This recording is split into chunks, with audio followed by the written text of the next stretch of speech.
देखिए एफआईआर जो है वो प्रथम सूचना रिपोर्ट है। जब भी कोई गैर जमानती अपराध का मतलब हुआ जिसकी सजा 3 वर्ष या 3 वर्ष से ज़्यादा हो, उसको जनरली गैर जमानती अपराध कहेगी। अब देखिए पुलिस जब इन्वेस्टिगेशन करती है तो उसमें पुलिस को पावर होता है कि वो किसी व्यक्ति को अरेस्ट कर सके। वो हर केस में अरेस्ट आवश्यक नहीं है, अरेस्ट की जरूरत नहीं, इसलिए लोगों को डरना नहीं चाहिए। लेकिन छोटे मोटे अपराध में पुलिस गिरफ्तार नहीं कर सकती। पुलिस को सिर्फ पावर ये है कि पुलिस आपको बुला करके पूछताछ कर सकती है।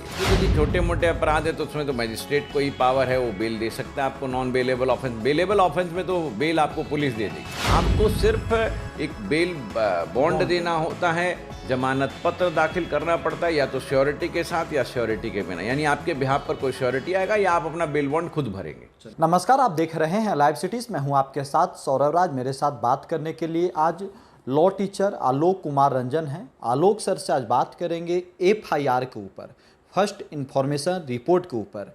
एफआईआर क्या होता है, जब किसी व्यक्ति के ऊपर एफआईआर अगर हो जाता है तो उसे क्या करना चाहिए, क्या एफआईआर किसी भी व्यक्ति को दोषी ठहराने के लिए पर्याप्त है, या फिर एफआईआर से व्यक्ति को डरना नहीं चाहिए। एफआईआर का पूरा प्रोसेस क्या है, पूरा विस्तार से आलोक सर से बात करेंगे। आलोक सर, एफआईआर के ऊपर आज हम लोग बात करेंगे।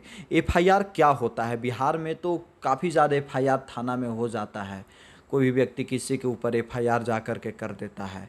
तो क्या एफआईआर किसी व्यक्ति को दोषी ठहराने के लिए पर्याप्त है, या फिर एफआईआर कुछ छोटा सा चीज़ है? नहीं, देखिए एफआईआर जो है वो प्रथम सूचना रिपोर्ट है। जब भी कोई गैर जमानती अपराध का मतलब हुआ जिसकी सज़ा 3 वर्ष या 3 वर्ष से ज़्यादा हो, उसको जनरली गैर जमानती अपराध कहते हैं। तो वो नॉन बेलेबल ऑफेंस कहलाता है। तो नॉन बेलेबल ऑफेंस में एफआईआर लॉन्च किया जाता है। पुलिस को ये पावर है कि वो एफआईआर लॉन्च करेगी। आप जाकर के सूचना देंगे, आपने सुना ही होगा, आप जाकर के थाने में भी सूचना दे सकते हैं, आप एफआईआर भी कर सकते हैं, यानी आप इलेक्ट्रॉनिक ढंग से भी पुलिस को सूचना दे सकते हैं। तो उस केस में पुलिस एफआईआर रजिस्टर करती है।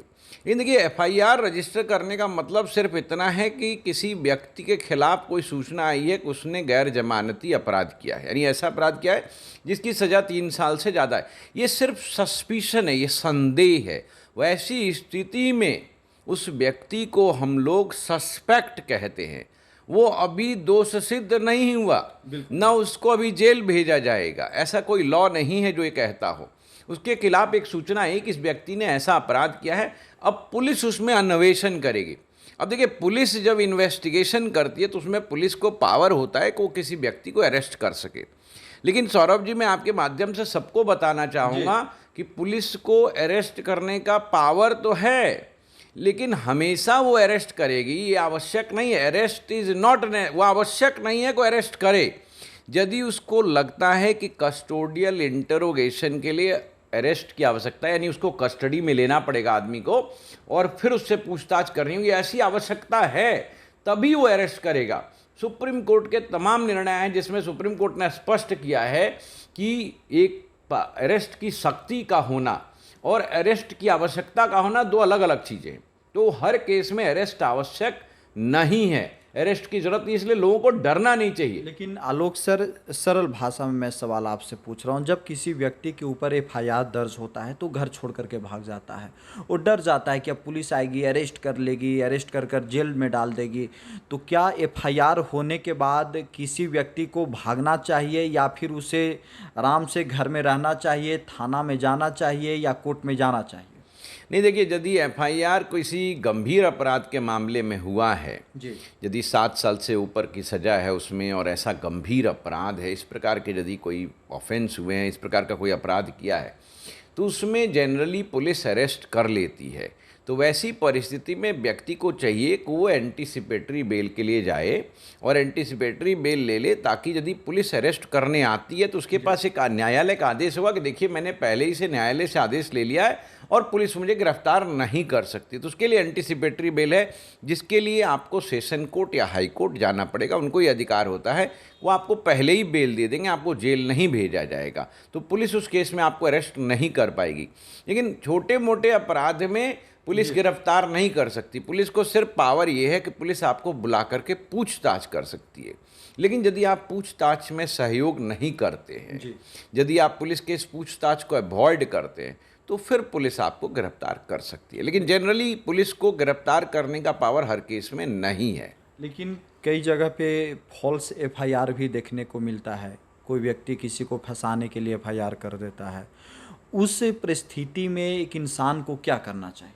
देखिए, फॉल्स एफआईआर यदि करता है तो उसमें व्यक्ति को चाहिए कि वो पुलिस को जाकर के सही सूचना दे और पुलिस को बताए कि ये मेरे ऊपर गलत आरोप आया है। पुलिस के वरिष्ठ पदाधिकारियों से भी मिले और उनको इस बात को बताए और पुलिस से इन्वेस्टिगेशन के दौरान सहयोग करके इस बात का पता कराए कि साहब ये रॉन्ग एफआईआर है। और मैं आपको बताना चाहूँगा कि इस केस में उल्टा वो दूसरे व्यक्ति पे जिसने फॉल्स एफआईआर किया है, आईपीसी और बीएनएस की धाराओं में वो केस कर सकता है।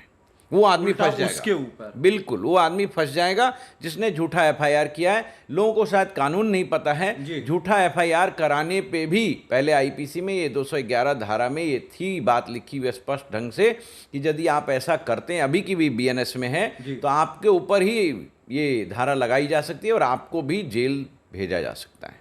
यानी फॉल्स एफआईआर भी एक अपराध है। अपराध है। बिल्कुल कुछ बिल्कुल। लोग ये कहते हैं कि किसी स्टूडेंट के ऊपर या फिर जो सरकारी नौकरी की तैयारी करते या पढ़ाई करते वक्त अगर किसी भी तरीके से उसके ऊपर एफआईआर हो जाती है तो फिर उसे सर्विस में, नौकरी में उसे जगह नहीं मिलता है।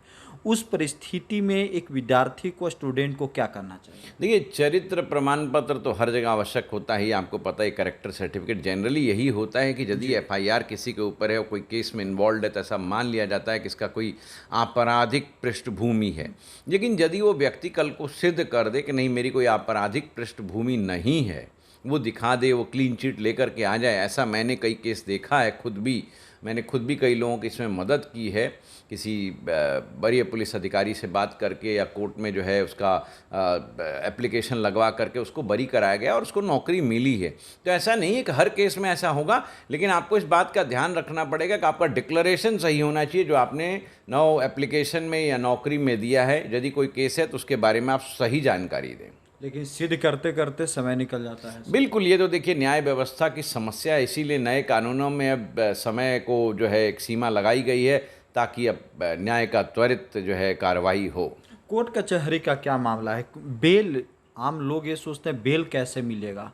कोई जेल चला गया या फिर किसी के ऊपर एफआईआर हो गया तो उसे बेल लेने के लिए कहाँ जाना चाहिए? Session court, district court, high court या फिर और आगे? देखिए, बेल जो है यदि बड़े मामले हैं तो ऑब्वियसली आपको सेशन कोर्ट में जाना पड़ेगा, लेकिन जो शुरुआत होती है वो डिस्ट्रिक्ट कोर्ट से। डिस्ट्रिक्ट कोर्ट का मतलब हुआ सेशन कोर्ट और उसके नीचे का मैजिस्ट्रेट कोर्ट।